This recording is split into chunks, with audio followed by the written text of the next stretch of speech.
Diperbantukan ke Papua, oknum anggota Brimopolda Sumbar malah kabur.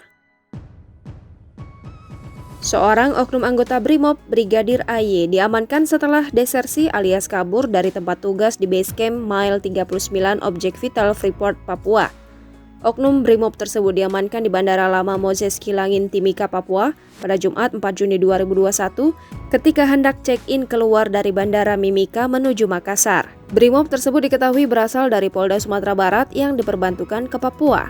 Satake menyebutkan saat ini oknum Brimob itu sudah diamankan di Mapolres Timika, Papua untuk pemeriksaan lanjutan. AY yang merupakan personil Satgas Amoli itu dilaporkan meninggalkan Basecamp Mile 39 sejak Rabu 2 Juni 2021. Upaya pencarian pun dilakukan sampai akhirnya AY diketahui berada di Bandara Lama Moses Kilangin, Timika.